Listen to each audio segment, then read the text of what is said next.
नमस्कार, आज की बात में आपका स्वागत है। आज नूपुर शर्मा की अपील की सुनवाई के दौरान सुप्रीम कोर्ट ने बहुत सख्त कमेंट्स किए। अदालत ने कहा कि नूपुर शर्मा के बयान के कारण पूरे देश में माहौल खराब हुआ। नूपुर शर्मा ने पूरे देश की भावनाओं को भड़काया। देश में आजकल जो हो रहा है उसके लिए सिर्फ नूपुर शर्मा जिम्मेदार है। ये सारी बातें कही सुप्रीम कोर्ट ने। जस्टिस सूर्यकांत और जस्टिस जेबी पर्दीवाला ने इस तरह कई और तल्ख और तीखे कमेंट्स किए। सुप्रीम कोर्ट ने नूपुर शर्मा को कोई राहत भी नहीं दी। नूपुर शर्मा ने अदालत से गुजारिश की थी कि उनके खिलाफ कई राज्यों में दर्जनों केस फाइल कर दिए गए हैं। उनके खिलाफ दर्ज हुए सारे केसेस को दिल्ली ट्रांसफर किया जाए, क्योंकि नूपुर को जान से मारने की धमकियां मिल रही हैं। बार बार केस की पैरवी करने के लिए दूसरे राज्यों में जाने पर उन्हें जान का खतरा हो सकता है। लेकिन सुप्रीम कोर्ट ने नूपुर शर्मा को कोई रिलीफ नहीं दी। इसके बाद नूपुर के वकील ने अपनी पिटीशन वापस ले ली। यह सही है कि सुप्रीम कोर्ट ने नूपुर शर्मा के बयान को लेकर बहुत सख्त कमेंट किए, लेकिन यह भी सही है कि अदालत ने अपने फैसले में इस तरह की कोई बात नहीं कही। 4 लाइन के फैसले में सिर्फ इतना लिखा, नूपुर शर्मा के वकील ने पिटीशन वापस लेने की परमिशन मांगी, उन्हें अनुमति दी जाती है। वो राहत के लिए दूसरे कानूनी विकल्पों का इस्तेमाल कर सकते हैं। यानी नूपुर शर्मा लोअर कोर्ट में, हाई कोर्ट में अपील कर सकती हैं। इसमें नूपुर शर्मा के बयान को लेकर कुछ नहीं कहा गया।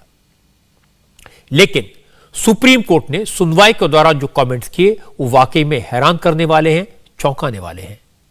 सुप्रीम कोर्ट ने नूपुर शर्मा के बयान पर क्या क्या कहा, सुप्रीम कोर्ट के कमेंट्स को लेकर सियासत कैसे हुई, कैसे नूपुर शर्मा के बहाने अब सीधे प्रधानमंत्री नरेंद्र मोदी को निशाना बनाने की कोशिश की गई, और सुप्रीम कोर्ट के कमेंट पर मौलानाओं ने क्या कहा, उलेमाओं ने क्या कहा, ये सारी बातें मैं आपको बताऊंगा। लेकिन सबसे पहले यह समझना जरूरी है कि सुप्रीम कोर्ट ने आज जो कमेंट किए वे क्या थे और उनका मतलब क्या है। असल में नूपुर शर्मा ने सुप्रीम कोर्ट से अपने खिलाफ दर्ज एफआईआर को मर्ज करने और उन्हें दिल्ली ट्रांसफर करने की अपील की थी। नूपुर शर्मा की अर्जी पर सुप्रीम कोर्ट की वेकेशन बेंच ने सुनवाई की। जस्टिस सूर्यकांत और जस्टिस जेबी पर्दीवाला की बेंच ने सुनवाई के दौरान कहा कि नूपुर शर्मा की बेलगाम जुबान ने पूरे देश में आग लगा दी। एक मजहब के खिलाफ नूपुर के बयान ने पूरे देश को मुश्किल में डाल दिया। चौंकाने वाली बात यह है कि सुप्रीम कोर्ट ने यहां तक कह दिया कि उदयपुर में जो हुआ वो भी उसी का नतीजा है। अदालत ने कहा ऐसे लोग धार्मिक नहीं हैं, वो सिर्फ भड़काने के लिए ही बयान देते हैं। आज जिस तरह की खबरें आई उससे ऐसा लगा कि सुनवाई के दौरान वकील कम और अदालत ज्यादा बोली। जजेस की नाराजगी ज्यादा दिखाई दी। सुप्रीम कोर्ट ने नूपुर के बयान पर नाराजगी जताते हुए कहा कि नूपुर शर्मा को लगता है कि वो बहुत पावरफुल है, क्योंकि वो एक पार्टी के प्रवक्ता है, इसलिए उन्हें कुछ भी बोलने कहने का अधिकार है। उन्होंने ऐसा भड़काऊ बयान दिया जिससे देश में बेहद दुखद घटनाएं हुई।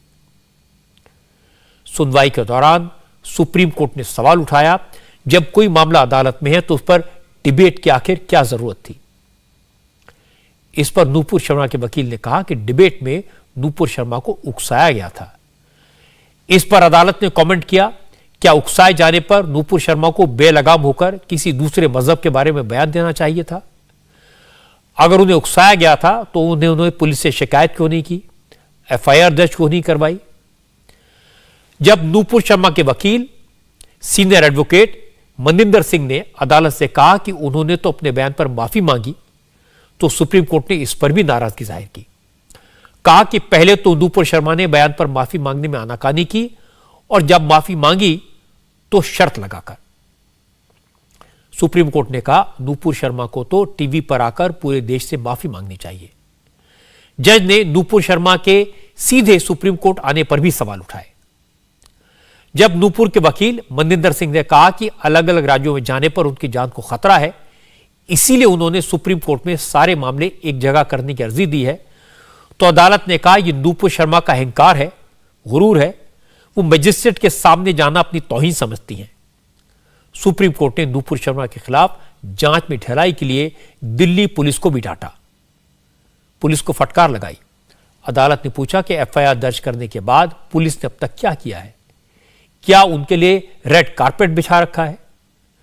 सुप्रीम कोर्ट की इस तरह की तल्ख टिप्पणियों के बाद नूपुर शर्मा के वकील मनजिंदर सिंह ने अदालत से अपनी याचिका वापस लेने की परमिशन ली।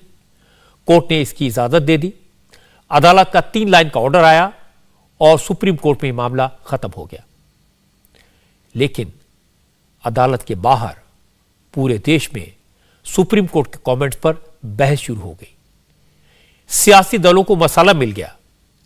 बात लीगल डोमेन से पॉलिटिकल डोमेन में आ गई। कांग्रेस के नेता तो राशन पानी लेकर सड़कों पर आ गए। सबसे पहले राहुल गांधी बोले। आमतौर पर राहुल गांधी मोदी को रोज कोसते हैं, लेकिन बोलते कम है, बयान नहीं देते, ट्वीट करते हैं। लेकिन आज जैसे ही सुप्रीम कोर्ट के कमेंट सामने आए तो राहुल गांधी ने कैमरे के सामने आकर बयान दिया। राहुल गांधी ने कहा कि नूपुर शर्मा का ज्यादा कसूर नहीं है, देश का माहौल तो मोदी ने खराब किया है, आरएसएस ने खराब किया है। अमित शाह इस तरह के हालात के लिए जिम्मेदार है। देश में नफरत का माहौल बीजेपी की सरकार ने बनाया है। Yes, of course the Supreme Court has said this. It's true. But the atmosphere in the country has been created by the ruling dispensation, right? It is not the person who has made the comment. It is the Prime Minister, it is the Home Minister, it is the BJP and the RSS that has created this environment in the country. This environment of anger, this environment of hatred, and frankly the creation of this environment in the country is an anti-national act. This is against the interest of India. It is against the interest of the people of India, and it is completely wrong. And it is going to lead to tragedy. What we are seeing in the country, what is being done in the country today by the RSS and the BJP, and the violence you see here, this is completely against our philosophy. ये सारा मसला एक व्यक्ति के बयान से पैदा हुए हालात का है। उसके खिलाफ केस दर्ज हुआ है। नूपुर शर्मा के बयान का किसी ने सपोर्ट नहीं किया। बीजेपी ने नूपुर शर्मा के खिलाफ एक्शन लिया। दिल्ली पुलिस ने एफआईआर दर्ज की।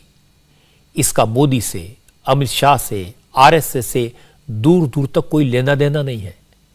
लेकिन आज सुप्रीम कोर्ट के कमेंट्स का हवाला देकर विरोधी पार्टियों ने सीधे सीधे नरेंद्र मोदी पर उंगली उठाई। राहुल गांधी के बाद असदुद्दीन ओवैसी आए। ओवैसी ने सुप्रीम कोर्ट की बात नहीं की, मोदी की बात की। कहा मोदी बोलते क्यों नहीं, नूपुर शर्मा के बयान पर कुछ कहते क्यों नहीं। देश के प्रधानमंत्री क्यों नहीं रिएक्ट करना चाह रहे। प्रधानमंत्री को समझना चाहिए कि सस्पेंशन पनिशमेंट नहीं है। हम प्रधानमंत्री से अपील कर रहे हैं कि आप सिर्फ नूपुर शर्मा के प्रधानमंत्री नहीं हैं, आप देश की 133 करोड़ जनता के प्रधानमंत्री है, जिसमें 20 करोड़ के करीब मुसलमान भी हैं।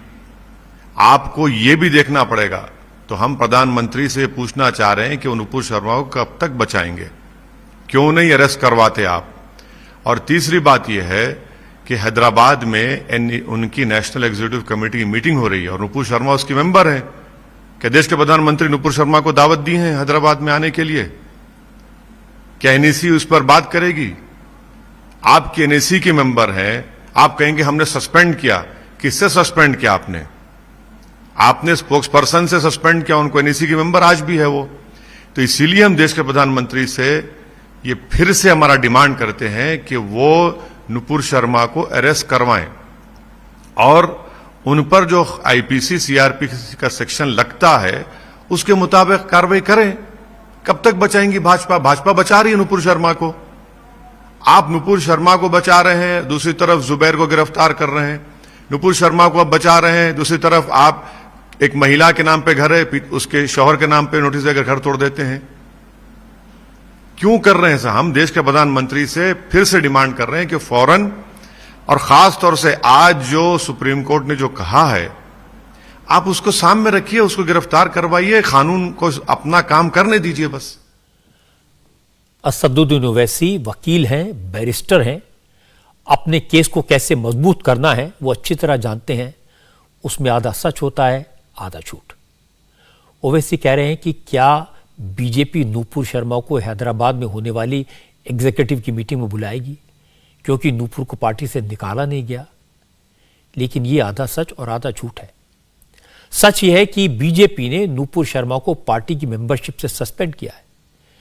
जब मेंबरशिप नहीं है तो नेशनल एग्जीक्यूटिव मेंबर होने का सवाल ही नहीं पैदा होता। और ऐसा नहीं कि ओवैसी साहब इस बात को जानते नहीं है, वो जानते हैं, सब जानते हैं, लेकिन बात को केस के हिसाब से घुमा देते हैं। इसके थोड़ी देर बाद ओवैसी इंडिया टीवी पर आए। मेरे सहयोगी सौरभ शर्मा ने ओवैसी से काफी लंबी बात की। उन्होंने ओवैसी से पूछा कि आप इस तरह की बात क्यों कहते हैं, कानून के हिसाब से एक्शन हो रहा है। तो ओवैसी ने कहा कि वो दावे के साथ कह सकते हैं कि दिल्ली पुलिस नूपुर शर्मा को गिरफ्तार नहीं करेगी क्योंकि नूपुर को बीजेपी बचा रही है। दिल्ली की पुलिस कभी भी नूपुर शर्मा को हाथ नहीं लगाएगी। एक तरफ तो नूपुर शर्मा को धमकी आ रही है, हम उसको कंडेम करते हैं। नूपुर शर्मा के खिलाफ किसी ने धमकी दी हैदराबाद में, तेलंगाना की चीफ मिनिस्टर केसीआर ने कहा कि एक्शन लो, अरेस्ट किया, उसको जेल को भिजाया। नूपुर शर्मा को अब सिक्योरिटी दे रहे हैं क्योंकि कानून का डिमांड है कि अगर किसी को धमकी मिलती है जान की तो सिक्योरिटी मिलनी चाहिए। आप फिर अब कानून को काम भी करने नहीं दे रहे ना, आप कानून को काम ही नहीं करने दे रहे। वो अगर ये समझ रहे हैं कि सत्ता में हम कुछ भी कर सकते, आप एक्सपोज हो रहे हैं। ये सिर्फ मुसलमान नहीं बल्कि देश का हर राइट थिंकिंग आदमी ये कह रहा है कि भाजपा बचा रही है उनको। मेरी जान को भी खतरा है। एक एक्ट्रेस है स्वरा भास्कर, उसको भी धमकी दी गई है। भाई देश में सर एक रेडिकलाइज एलिमेंट्स है, मैं कह रहा हूं, मैं मानता हूं उस बात को। एक एमपी की गाड़ी पर दिन के वक्त में गोलियां चलाई जाती है तो रेडिकलाइज एलिमेंट्स है।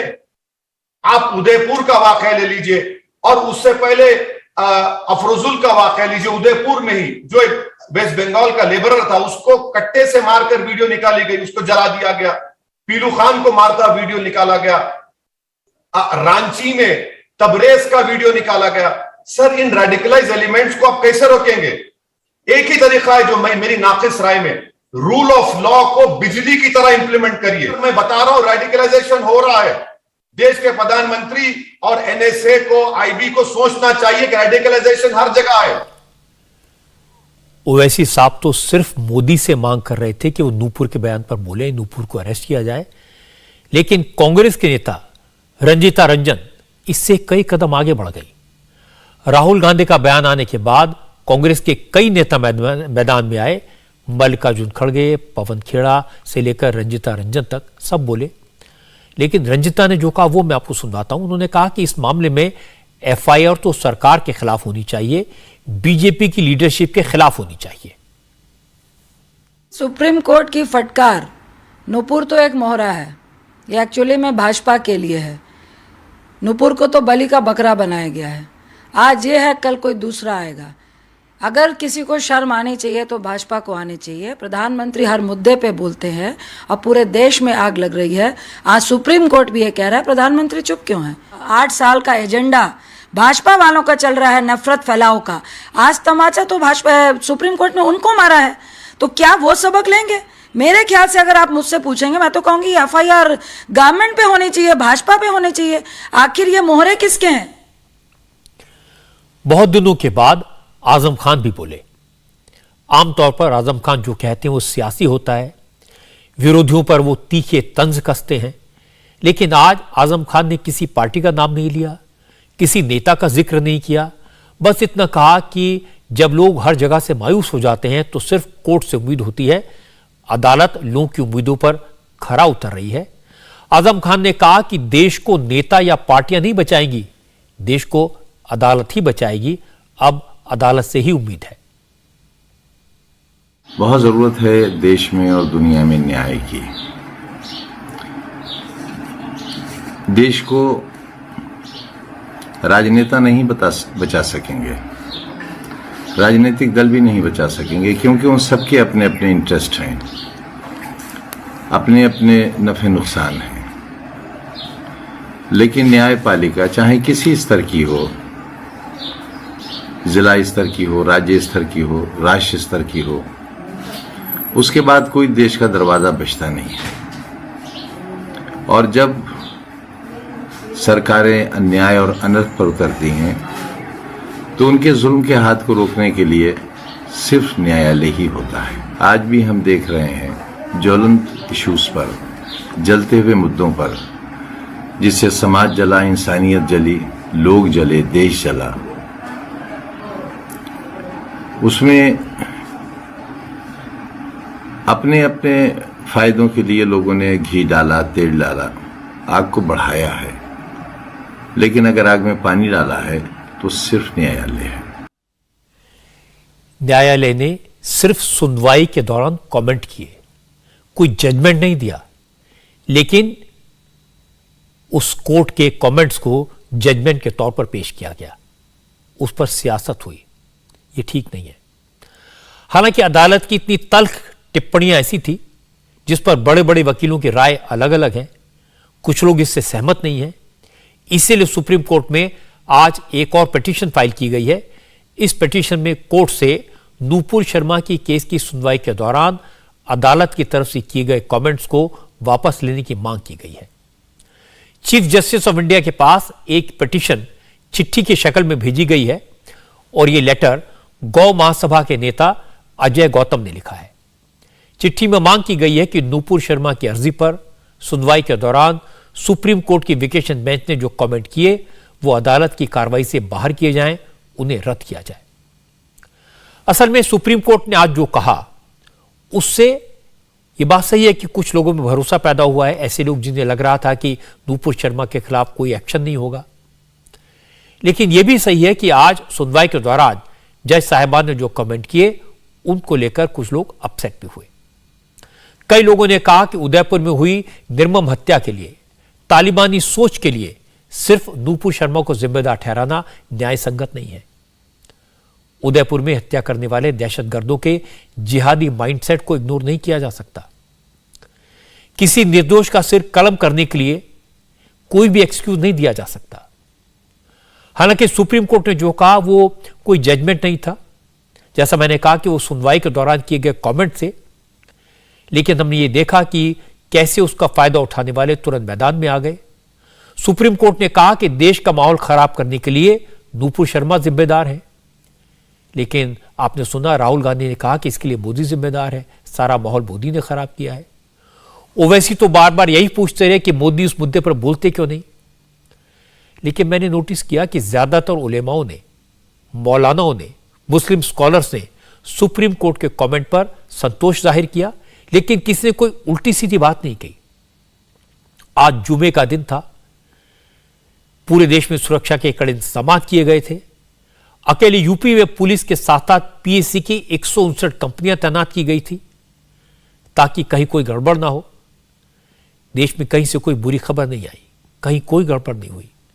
हालांकि जुमे की नमाज के बाद मस्जिदों में तकरीरें हुई, लेकिन हर जगह मुस्लिम नौजवानों से कहा गया कि अफवाहों के चक्कर में ना पड़ें। सोशल मीडिया पर जो नफरत भरे मैसेज सर्कुलेट हो रहे हैं उनसे बचें। ऐसे मैसेजेस को फॉरवर्ड ना करें, कानून बिल्कुल हाथ में ना लें, अपनी बात कहें, विरोध प्रकट करें, लेकिन कानून के दायरे में रहकर। सुप्रीम कोर्ट ने नूपुर शर्मा के बारे में जो कमेंट्स किए उस पर मौलानाओं ने संतोष जाहिर किया। कहा अब उन्हें उम्मीद है कि नूपुर शर्मा को उनके किए की सजा मिलेगी। हालांकि कुछ उलेमा ने यह भी कहा कि गलती इंसान से होती है।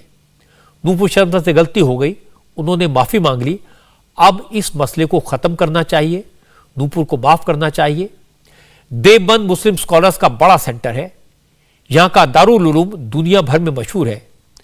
देवबंद के मौलाना ने कहा कि नूपुर शर्मा ने अपने बयान पर अफसोस जता दिया है, इसलिए अब उन्हें माफ कर देना चाहिए, क्योंकि पैगंबर साहब ने भी लोगों को माफ करने का पैगाम दिया था। वो खातून जाने अनजाने में उनसे गलती हुई है और वो माफ़ी मांग रही हैं, तो हमें हुजूर अकरम सल्लल्लाहु अलैहि वसल्लम ही की निस्बत पर उन्हें माफ़ भी कर देना चाहिए। और कोई भी काम किसी भी मुसलमान को ऐसा नहीं करना चाहिए, कानून को अपने हाथ में नहीं लेना चाहिए, जिससे हमारी अपनी ज़ात भी हलाकत और मुसीबत में पड़े और हमारे मुल्क का अमन व अमान तबाह हो। हमें इससे हर कीमत में बचना चाहिए और सुप्रीम कोर्ट की हिदायत पर नूपुर शर्मा को अमल करना चाहिए। हालांकि सारे लोग मौलाना के इस राय से इत्तेफाक नहीं रखते। कई नौजवानों का कहना है कि कानून के जरिए नूपुर को सजा तो मिलनी ही चाहिए। मुंबई की हांडी वाली मस्जिद के मौलाना एजाज अहमद कश्मीरी ने कहा कि मुसलमानों को अदालत पर भरोसा है, लेकिन नूपुर शर्मा के खिलाफ देशद्रोह के कानून के तहत एक्शन होना चाहिए। सुप्रीम कोर्ट ने यह भी कह दिया कि उदयपुर में जो हुआ है परसों, उसका भी जिम्मेदार नूपुर शर्मा है। शहर के माहौल खराब होने का भी जिम्मेदार नूपुर शर्मा है। तो मैं तो कहता हूं बाकायदा इस पर देशद्रोही कानून लगाना चाहिए, क्योंकि मामला इन्होंने बिगाड़ा है पूरी नफरत का। और रही बात उसकी माफी मांगने की, तो ये मुसलमानों के नबी का मसला है, हम माफ उसको नहीं करेंगे। उसको माफ, उसकी सिर्फ एक ही सजा, जो कानून उसको जेल में डाले। हिंदुस्तान एक सेकुलर मुल्क है, यहाँ जमहूरियत के मुताबिक काम होना चाहिए, दंगा फसाद नहीं होना चाहिए, खून खराबा नहीं होना चाहिए, लेकिन कानून उसको जेल में डाले। वो माफी मांग लेगी और छूट जाएगी, तो कल को कोई भी उठ के, हम कहते हैं कि तमाम धर्म, हिंदू हो, सिख हो, ईसाई हो, मुसलमान हो, हर धर्म के लिए कानून आने चाहिए, सबके लिए। कोई भी किसी के मजहब के बड़े को बुरा ना कहे, जो कहे वो जेल में जाए। लखनऊ के दारुल उलूम फिरंगी महल ने उम्मीद जताई कि सुप्रीम कोर्ट के सख्त बयान के बाद नूपुर शर्मा के खिलाफ कड़ी कार्रवाई होगी। फिरंगी महल के प्रवक्ता मौलाना सूफिया निजामी ने कहा कि अगर समय पर नूपुर शर्मा के खिलाफ कानूनी कार्रवाई हो जाती तो जो हादसे बाद में हुए वो न होते।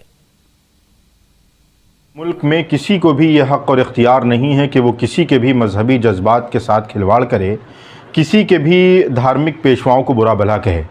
लेकिन आपने देखा कि नूपुर शर्मा के ज़रिए से जिस तरीके की विवादित टिप्पणी की गई और उसके बाद पूरे मुल्क के अंदर, आलम इस्लाम के अंदर मुसलमानों के जज्बात मजरूह हुए हैं और कुछ ऐसी घटनाएं भी पेश आईं जो यकीनी तौर पर हमारे मुल्क के लिए मुनासिब नहीं थीं। मैं समझता हूं कि अगर वक्त रहते उन पर कार्रवाई हो जाती और पुलिस के ज़रिए से, एडमिनिस्ट्रेशन के ज़रिए से, सरकार के ज़रिए से उनकी गिरफ़्तारी हो जाती तो ये घटनाएं सामने ना आती। अब मैं उम्मीद करता हूं दिल्ली पुलिस से कि यकीनी तौर पर नूपुर शर्मा की गिरफ़्तारी भी की जाएगी और उन पर कानून के दायरे में रहकर जो कार्रवाई बनती है वो कार्रवाई भी की जाएगी, ताकि मुल्क के माहौल को जो लोग ख़राब करने की कोशिश कर रहे हैं उनको आगे किसी भी तरीके का मौका नहीं मिलेगा। रांची के इदारा शरिया के महासचिव मौलाना कुतुबुद्दीन रिजवी ने उम्मीद जताई है कि नूपुर शर्मा को जरूर गिरफ्तार कर लिया जाएगा, इसलिए मुसलमान भड़कावे में ना आए और न ही कोई गैर कानूनी काम करें। उन्होंने धार्मिक भावनाओं को भड़काया पूरे देश में, जिसकी वजह से लोग गम और गुस्से में हैं, भटक जा रहे हैं लोग, बच्चे या नौजवान सब भटक जा रहे हैं। पूरे भारतवासियों से, विशेष करके मुस्लिम समुदाय से हम ये अपील करना चाहते हैं कि आप ज़्यादा उत्तेजित ना हों। कानून है, कानून का सहारा लेना है और कानून का जो प्रक्रिया है उसी में, और कानून के हाथ बहुत लंबे हैं, ये लोग गिरफ्तार जरूर होंगे, इन्हें कड़ी सजा जरूर होगी। सबसे अलग बात कही नागपुर के इंटरनेशनल सुन्नी सेंटर के चेयरमैन मौलाना सैयद आलमगीर अशरफ ने। मौलाना अशरफ ने कहा कि जो हुआ सो हुआ, अब उसे भूल जाना चाहिए, इस मसले को अब अदालत पर छोड़ देना चाहिए। लेकिन सबसे जरूरी है कि मौलाना नौजवानों को भड़काने के बजाय समझाने का काम करें। उन्होंने कहा कि मौलाना मुस्लिम नौजवानों को बताएं कि सर तन से जुदा जैसी बातें आम मुसलमान के लिए नहीं है, ये इस्लाम की तालीम का हिस्सा नहीं है। मौलाना अशरफ ने कहा कि मुस्लिम नौजवान सोशल मीडिया पर भड़काऊ बातें न लिखें, लोगों को इंसल्ट करने वाले, धमकी देने वाले पोस्ट न डालें, क्योंकि कानून को हाथ में लेने का हक किसी को नहीं है। सोशल मीडिया जो नौजवान इस्तेमाल करता है और वो ये समझता है कि प्रॉफेट मोहम्मद सल्लल्लाहु अलैहि वसल्लम से मोहब्बत का तकाजा ये है कि हम जो उत्तेजित भाषण होते हैं, लेक्चर होते हैं, पोस्ट होती हैं, उनको वायरल करते हैं, शेयर करते हैं, ये मोहब्बत का तकाजा नहीं है। मोहब्बत दर हकीकत तो ये है कि आप कानून को हाथ में ना लें और इस्लाम ने जो सही रास्ता और सीधा रास्ता बताया है उस पर चलें। एक बात ख़ासों से जो हमारे मीडिया बंधुओं के सामने आई कि गुस्साखे नबी की एक ही सज़ा, सर तन से जुदा, सर तन से जुदा, ये ऐसा स्लोगन है कि नौजवानों को इसके ज़रिए भड़काया जाता है और भड़काने का नतीजा उदयपुर में आप लोगों ने देख लिया। तो सबसे पहले इस हदीस के ताल्लुक से मौलाना को भी जुमे में आवाम को, नौजवानों को बताना चाहिए कि ये हदीस आम नागरिक के लिए नहीं है, ये चीफ जस्टिस के लिए है, ये काजी के लिए है, ये हाकिम के लिए है। तो हमारा फ़र्ज़ है, हम एक आलिम हैं, एक मौलाना हैं, कि हम लोगों के जहनों को साफ करें, ना कि उनको भ्रमित करके उनको जोशीला बनाएं। मौलाना सैयद आलमगीर अशरफ जो बात कह रहे थे वो वाकई में समझने वाली है। उसका एक मतलब है। छोटे छोटे मामले सोशल मीडिया के चक्कर में बड़े हो जाते हैं, सीरियस हो जाते हैं। इसलिए सोशल मीडिया का इस्तेमाल सोच समझ कर करें। सोशल मीडिया पर जो दिखाई देता है, जो सुनाई देता है, उस पर आंखें बंद करके यकीन न कर ले। नूपुर शर्मा ने एक बयान दिया, वो गलत था, लेकिन इसे किसी ने नोटिस नहीं किया था। कुछ लोगों ने उसकी क्लिप्स बनाकर सोशल मीडिया के जरिए उसे फैलाया। इसका फायदा उन लोगों ने उठाया जो समाज में नफरत फैलाने का कारोबार करते हैं। जिन लोगों ने उदयपुर में हत्या की, जिन लोगों ने पूरे देश को बदनाम किया, उन्होंने नूपुर शर्मा के बयान को बहाना तो बनाया, लेकिन उनकी जिहादी हरकतें नूपुर शर्मा का बयान आने से कई साल पहले शुरू हो गई थी, बहुत पहले से चल रही थी। उनकी दहशतगर्दी सोच कोई हफ्ते 2 हफ्ते पहले नहीं बनी। कन्हैया लाल का गला काटने वाले कई साल से आतंकवादी संगठनों से कनेक्टेड थे। इन कातिलों के बारे में आज कई चौंकाने वाली बातें सामने आई। उदयपुर में कन्हैया लाल का गला काटने के केस में आज कई नए खुलासे हुए, जो इस बात का सबूत है कि कोई साजिश नई नहीं थी। मैं एक एक करके आपको इस साजिश के बारे में बताता हूं। आज इस बात के सबूत मिले कि कन्हैया लाल का कत्ल भले ही रियाज मोहम्मद और गौस मोहम्मद ने किया, लेकिन कत्ल की साजिश में इन 2 लोगों के अलावा और भी कई लोग शामिल थे। इस केस में पुलिस ने रियाज और गौस मोहम्मद के 2 साथियों आसिर और मोहसिन को गिरफ्तार किया है। इन दोनों पर कन्हैया की हत्या की साजिश का इल्जाम है और उस इल्जाम तक पहुंचाने में मदद करने का आरोप है। लेकिन कन्हैया की हत्या की साजिश में सबसे ज्यादा एक्टिव रोल कन्हैया के जाने पहचाने नाजिम का सामने आया।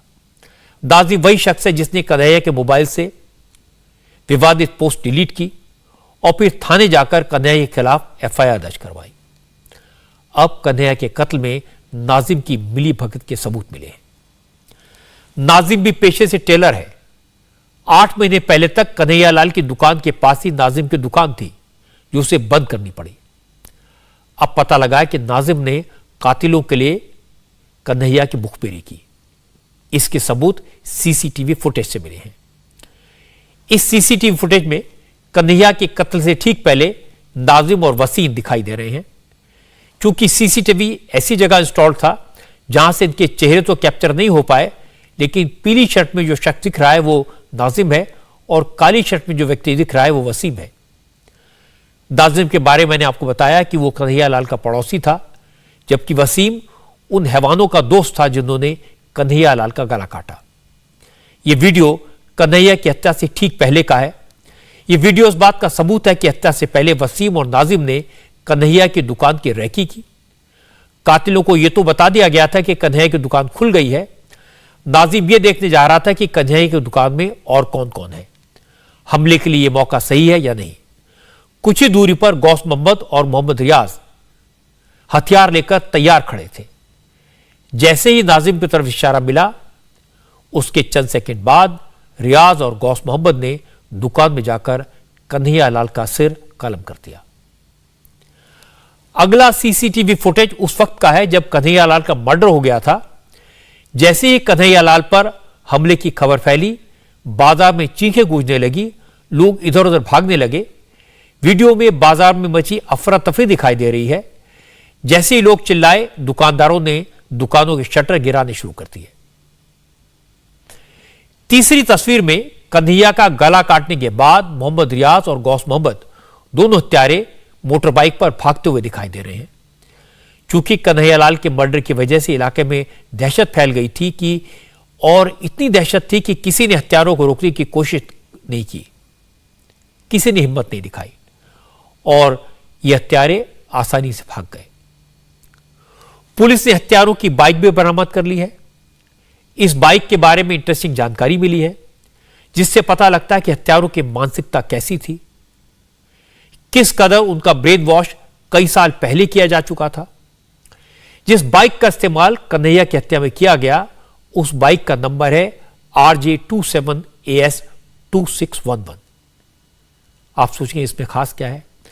खास है इस नंबर के लिए मोहम्मद रियाज ने ज्यादा पैसे दिए ताकि बाइक का नंबर 2611 2611 ये हो जाए।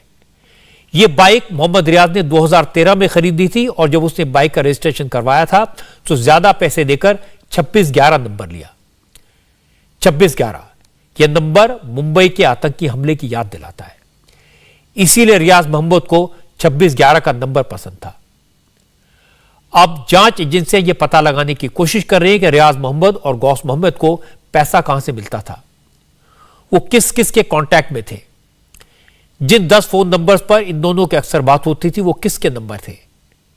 ये दोनों जिन व्हाट्सएप ग्रुप में भड़काऊ मैसेज पोस्ट करते थे उस ग्रुप के मेंबर्स की तलाश भी की जा रही है।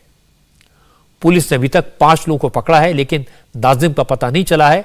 नाजिम से कन्हैया का सीधा कनेक्शन था। नाजिम की गिरफ्तारी से बहुत सारे राज खुल सकते हैं। कन्हैया लाल के परिवार वालों को तो अब तक यकीन नहीं हो रहा कि जिस नाजिम की कन्हैया लाल मदद करते थे, जिसको अपना दोस्त समझते थे, उसने ही कन्हैया के कातिलों को उसकी दुकान का रास्ता बताया। कन्हैया लाल के बेटे यश ने कहा कि उसके पिता नाजिम के अब्बा के दोस्त थे। इतनी पुरानी पहचान होने के बावजूद नाजिम ने ऐसा किया। उनके जो फादर थे मेरे फादर के फ्रेंड ही थे, मतलब आमने सामने शॉप पे इतने सालों से सब एक दूसरे को जानते हैं। और इनके फादर की कोरोना में डेथ भी हो गई थी, उस वजह से एक्सपायर हो गए। तो फिर उस हिसाब से मतलब पापा अच्छी तरह से उनकी लड़की को भी जानते, वो भी वहीं पे काम करता था साथ में, उसके फादर के साथ थी, तो जानते थे हम मतलब अच्छी तरह से।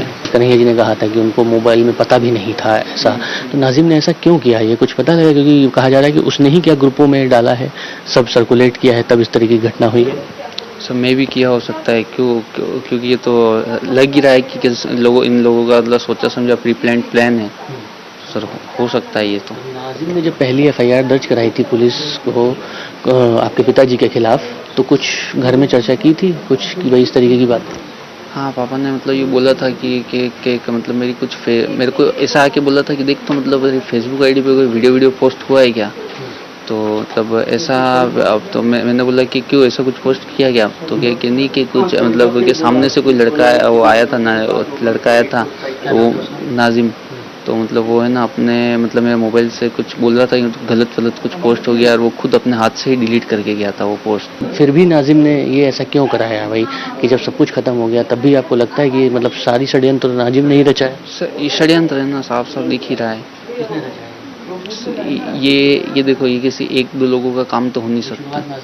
हाँ, बट ये शुरुआत उसने ही की है। और ऐसा जरूरी तो नहीं है कि मतलब इसमें मतलब ये सिर्फ 1-2 या ये 4 या 5 लोग ही हो सकते, ये बहुत बड़ा रैकेट भी हो सकता है इन लोगों का, क्योंकि इनका लिंक आतंकवादियों तक से भी आ गया है।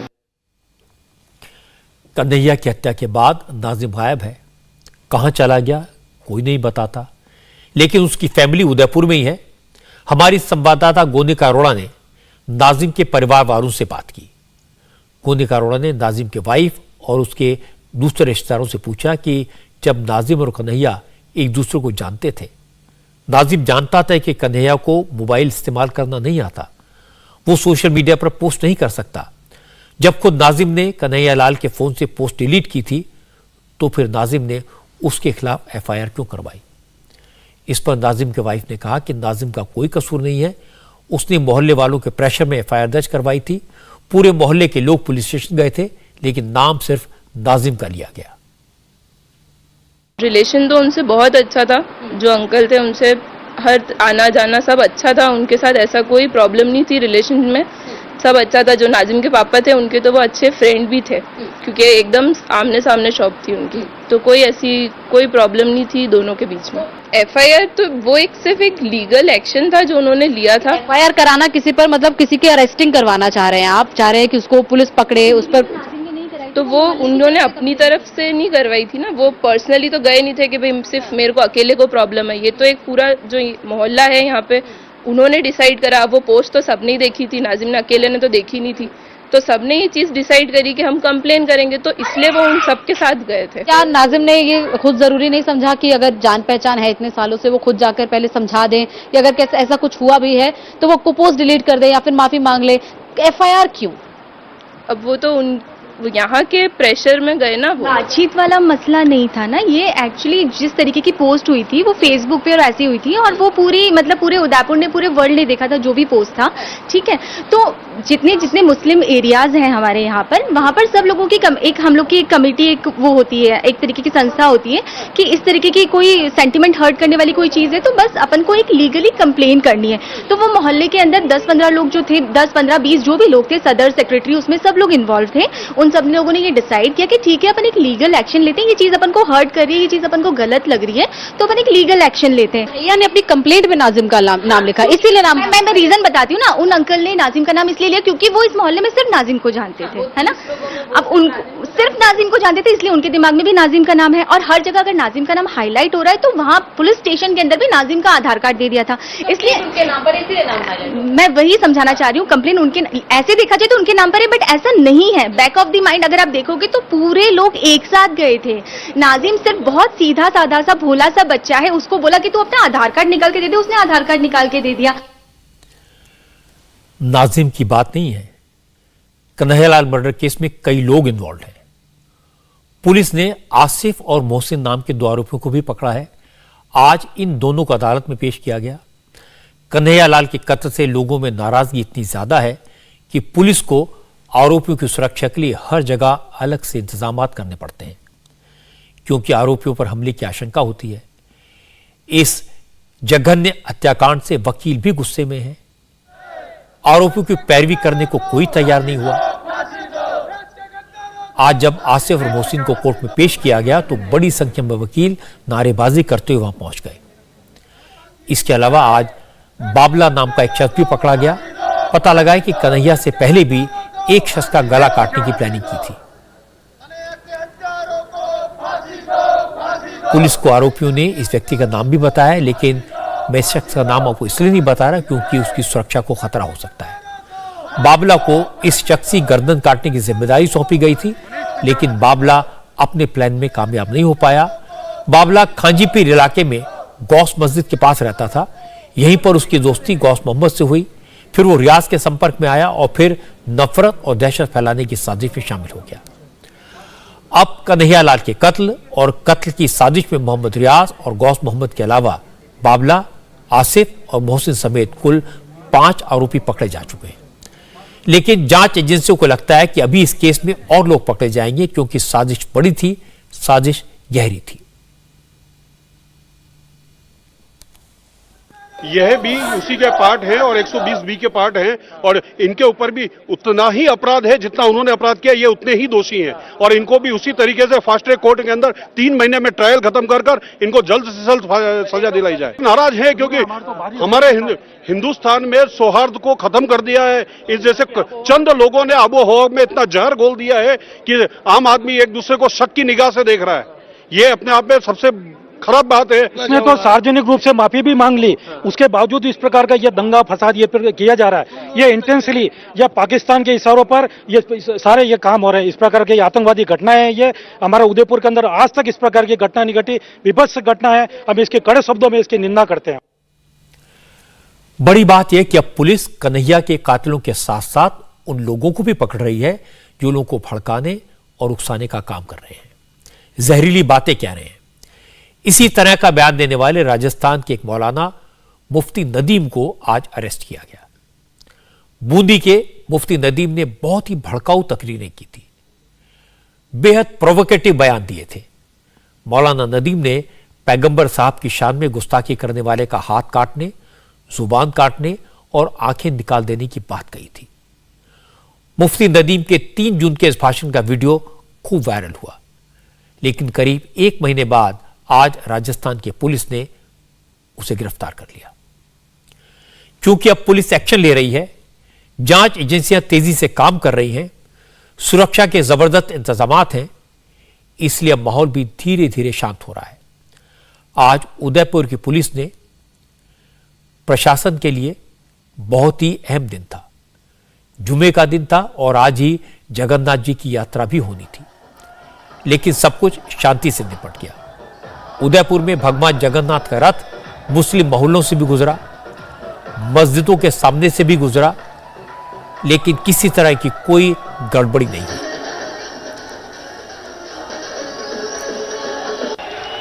हालांकि प्रशासन की तरफ से सुरक्षा के कड़े इंतजाम किए गए थे। रथ यात्रा दोपहर 3 बजे जगन्नाथ रथ यात्रा शुरू हुई।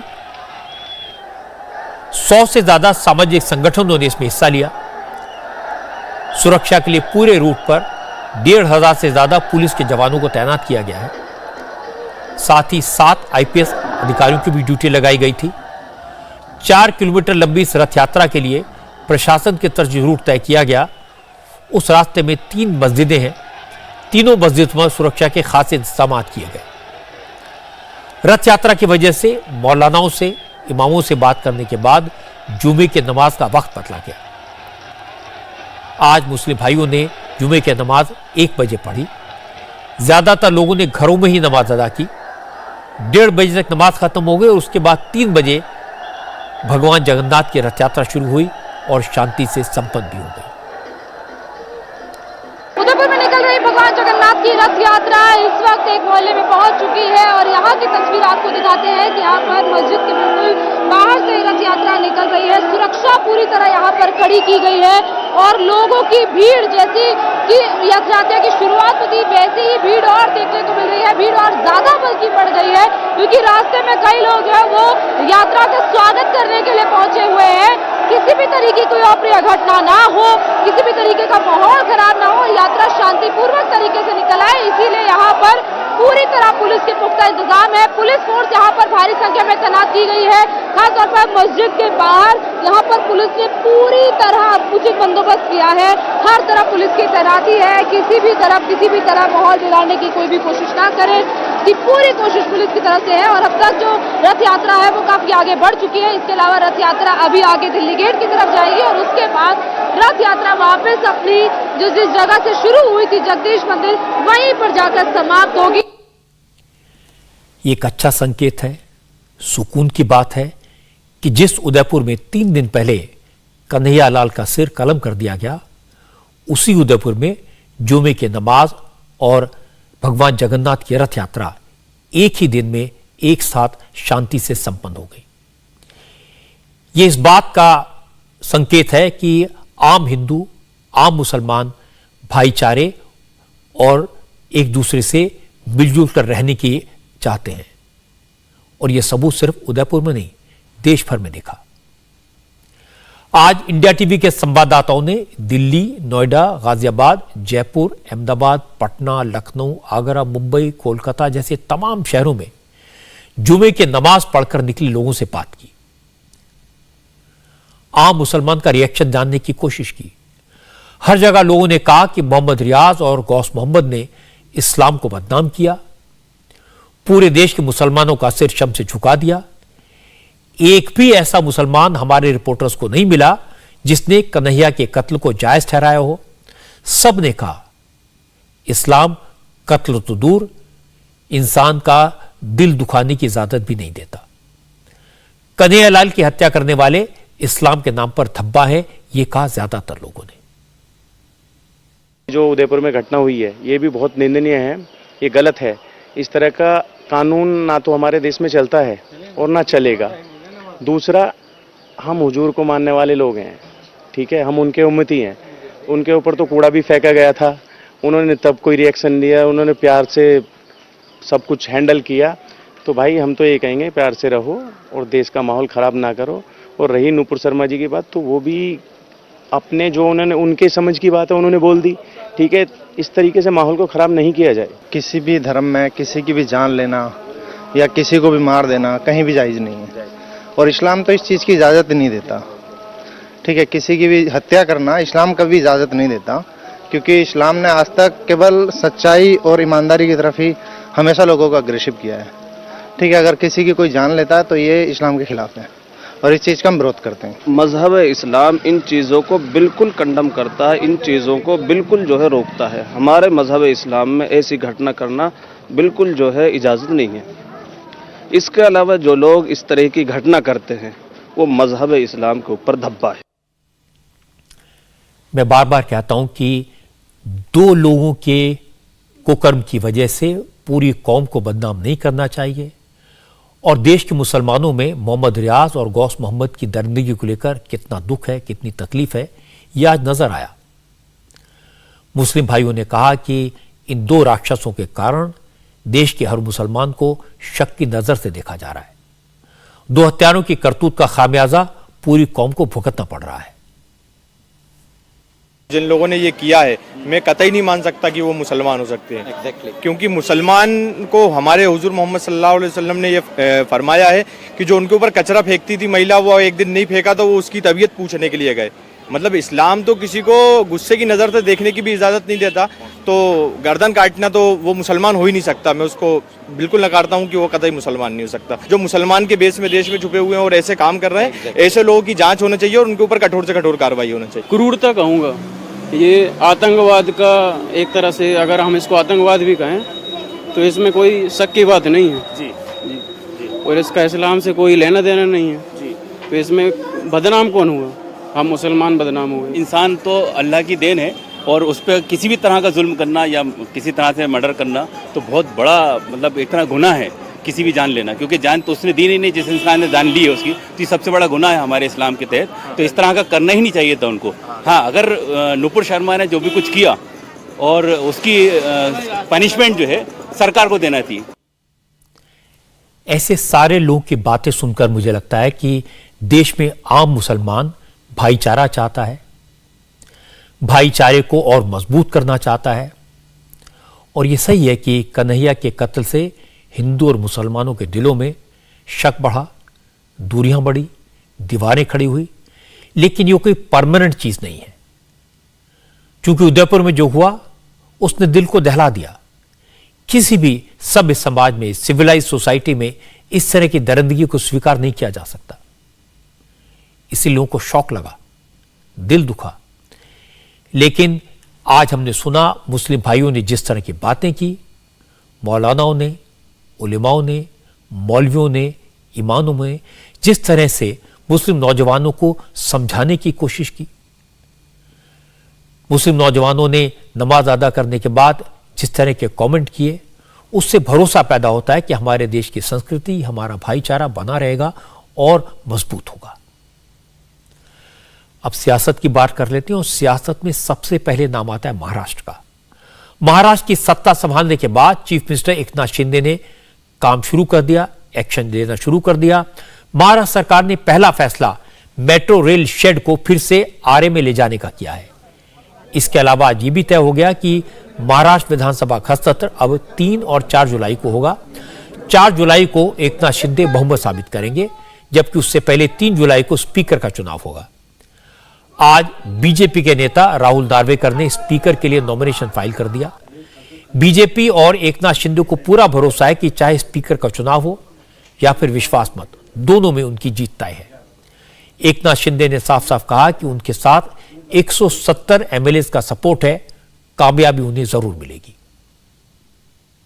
बहुमत हमारे पास 170 है और आगे भी और नंबर्स बढ़ रहे हैं, तो कि ये खाली औपचारिकता है और निश्चित रूप से सरकार के पास पूरी तरह थंपिंग मेजॉरिटी है और वो बहुमत साबित करेगा। सभी स्पीकर का इलेक्शन सभी पूरे विकास और हिंदुत्व के राह पर जाएगी। बिल्कुल बाला साहब ठाकरे जी का जो हिंदुत्व है, उसको ये जो एजेंडा है, और साथ में हमारे आनंद दिघे साहब की जो सीख है और डेवलपमेंट, इस राज्य को डेवलपमेंट की तरह लेके जाएंगे। और निश्चित रूप से सभी जो समाज घटक है उसको न्याय दिलाने के हेतु जो भी करना है करेंगे। कोर्ट में गए थे, लेकिन कोर्ट में अभी देखिए, यहाँ पर डेमोक्रेसी में नंबर्स और मेजोरिटी का बहुत फायदा अहम महत्व होता है। फिर भी लगातार कोशिश जारी है, लेकिन हमारा विश्वास है कोर्ट पे, न्यायालय पे, न्याय देवता पे, और न्याय देवता ने उनको फटकारा है। और 50 से ज्यादा भी होगी संख्या। अभी आगे आगे देखो होता है क्या। बहुमत एकनाथ शिंदे के साथ है, वो कॉन्फिडेंट है, लेकिन विपक्ष ने हथियार नहीं डाल दिए हैं। विपक्ष स्पीकर का इलेक्शन लड़ेगा। हालांकि ऑपोजिशन की तरफ से आज किसी ने नॉमिनेशन फाइल नहीं किया। एनसीपी लीडर जयंत पाटिल ने कहा कि कल तक उम्मीदवार तय हो जाएगा। जयंत पाटिल ने कहा कि अगर शिवसेना के बागी विधायकों को डिस्क्वालीफाई होने से बचना है तो स्पीकर के चुनाव में अघाड़ी के कैंडिडेट को वोट करना पड़ेगा। कल 12 बजे के पहले हमें हमारा कैंडिडेट फाइल अर्ज देना है, वो हमारा निर्णय हो जाएगा। और विधानसभा में हमें उम्मीद है कि जो हमारे पास से निकल के गए हैं शिवसेना के सारे विधायक, वो डिस्क्वालिफिकेशन से बचने के लिए फिर एक बार हमारे उम्मीदवार को समर्थन उनको देना पड़ेगा। अगर उन्होंने नहीं दिया तो डिस्क्वालिफिकेशन की कार्रवाई और तेज हो जाएगी। और मुझे लगता है कि ये सारे जो गए हैं हमारे पास से शिवसेना के सहकारी एमएलएज, वो शायद कल डिस्क्वालिफिकेशन के से बचने के लिए कुछ न कुछ कोशिश करेंगे। जयंत पाटिल को अभी भी उम्मीद है कि जो विधायक एकनाथ शिंदे के साथ गए हैं वो विपक्षी उम्मीदवार को सपोर्ट कर देंगे। वैसे आज शिवसेना लीडर सुनील प्रभु की तरफ से सुप्रीम कोर्ट में एक इंटरवेंशन एप्लीकेशन फाइल की गई थी, जिसमें मांग की गई थी कि जिन 16 बागी विधायकों के खिलाफ डिस्क्वालिफिकेशन का नोटिस है उन्हें सस्पेंड किया जाए। बड़ी बात यह कि इन 16 विधायकों में चीफ मिनिस्टर एकनाथ शिंदे का नाम भी है। लेकिन आज सुप्रीम कोर्ट से उद्धव कैंप को कोई राहत नहीं मिली। सुप्रीम कोर्ट ने इस मामले में तुरंत सुनवाई करने से इनकार कर दिया। कोर्ट ने कहा कि 11 जुलाई को इस पर सुनवाई होगी, जैसा पहले से तय है। आज उद्धव ठाकरे फिर बोले। उद्धव शिवसेना भवन पहुंचे, वहां पर पार्टी वर्कर से मिले और फिर उन्होंने पहले तो नई सरकार को शुभकामनाएं दी, लेकिन उसके बाद कहा अब जिसे शिवसेना का मुख्यमंत्री कहा जा रहा है वो शिवसेना का नहीं है। की ज्या पद्धतीने हे सरकार स्थापन झालं, जिस तरह से ये सरकार बनी है और जिन्होंने सरकार बनाई उसमें कहा गया कि एक शिव सैनिक की सत्ता स्थापित हुई। यही मैं 2.5 साल पहले कह रहा था। यही प्रस्ताव मैंने अमित शाह को दिया था कि बीजेपी और शिवसेना के 2.5 साल के सीएम बनाते हैं, लेकिन ये हुआ नहीं। अगर ये पहले हुआ होता तो सम्मान के साथ होता, तब नकार दिया। तो अब क्या दिखा रहे हो कि शिवसेना का सीएम है? ये शिवसेना का मुख्यमंत्री नहीं है। शिवसेना को साइड करके शिवसेना का सीएम नहीं हो सकता। तसा शिवसेनेचा मुख्यमंत्री नाही, कारण शिवसेनेला बाजूला। उद्धव ठाकरे को बीजेपी नेता चंद्रकांत पाटिल ने जवाब दिया। पाटिल ने कहा कि एकनाथ शिंदे कट्टर शिव सैनिक हैं, उन्होंने शिवसेना को बनाने में पसीना बहाया है, जबकि उद्धव ने शिवसेना के नाम पर सिर्फ भाषणबाजी की है। आज उद्धव जी ने कहा ये शिवसैनिक नहीं है, अरे वो शिवसैनिक नहीं है। बहुत दिन के बाद पता चला आपको, ये शायद बचपन से ही शिवसैनिक है। हाँ, और बाकी भी बातें कुछ है जो उन्होंने शिवसेना बढ़ाने के लिए क्या किया हमको मालूम है। हम भी मुंबई के रहने वाले ना, और वो राज्य में घूमे, घरदार छोड़कर घूमे, तो अभी उनको लग रहा है कि वो शिवसैनिक नहीं है। तो ऐसे कट्टर शिवसैनिक, स्वर्गीय बाला साहब ठाकरे जी की ये इच्छा थी, ये सपना था, मैं किसी एक सामान्य शिवसैनिक को करूंगा मुख्यमंत्री। उद्धव जी बने, वो शिवसैनिक नहीं, ऐसे मैं नहीं मानता, सामान्य शिवसैनिक नहीं है। शिवसेना बढ़ाने के लिए उन्होंने भाषण किए होंगे, लेकिन जो पसीना डाला है वो एकनाथ जी जैसे लोगों ने डाला है। इसलिए एक सच्चे शिवसैनिक को, हिंदुत्व की जो रक्षा करेगा, स्वर्गीय आनंद दिघे जी का जो शिष्य है, उनको मुख्यमंत्री बनाया। लोग आश्चर्यचकित हो गए। हैदराबाद में कल से बीजेपी की नेशनल एग्जीक्यूटिव की मीटिंग होगी। 2 दिन से इस मीटिंग में प्रधानमंत्री नरेंद्र मोदी शिरकत करेंगे और वो 2 दिन तक हैदराबाद में ही रहेंगे। इसके अलावा राजनाथ सिंह, अमित शाह, योगी आदित्यनाथ समेत बीजेपी शासित राज्यों के मुख्यमंत्री, डिप्टी चीफ मिनिस्टर, ये सब लोग यहां होंगे। 3 जुलाई को प्रधानमंत्री हैदराबाद में एक पब्लिक मीटिंग को एड्रेस करेंगे और ये मीटिंग संकेत होगी तेलंगाना विधानसभा चुनाव का आगाज। और उसके पहले आज बीजेपी के राष्ट्रीय अध्यक्ष जेपी नड्डा ने हैदराबाद में जबरदस्त रोड शो किया। तेलंगाना में अगले साल दिसंबर में चुनाव होने वाले हैं और इन चुनावों से पहले बीजेपी खुद को टीआरएस के विकल्प के रूप में प्रोजेक्ट करने की कवायद में जुट गई है। इसी के संकेत मिलेंगे कल होने वाली राष्ट्रीय कार्यकारिणी की इस मीटिंग में। आज की अच्छी खबर आपको बता दूं, भारत ने आज एक स्टेल्थ ड्रोन का सक्सेसफुल टेस्ट किया। इस स्टेल्थ ड्रोन को डीआरडीओ ने बनाया है। यह ड्रोन दुश्मन के रडार से छुपकर वार कर सकता है। इसका पूरा नाम autonomous flying wing technology demonstrator है। आज इस ड्रोन की कर्नाटक के चित्रदुर्ग में टेस्ट फ्लाइट हुई। अमेरिका की B-2 बॉम्बर जैसा दिखने वाला ये ड्रोन पूरी तरह से ऑटोमेटिक है। इस ड्रोन की सफल उड़ान से आगे चलकर तीनों सेनाओं के लिए अनमैन्ड ऑटोमेटिक प्लेन डेवलप करने में मदद मिलेगी, जो देश को आत्मनिर्भर भारत के अभियान में कामयाब बनाने में मददगार होगा।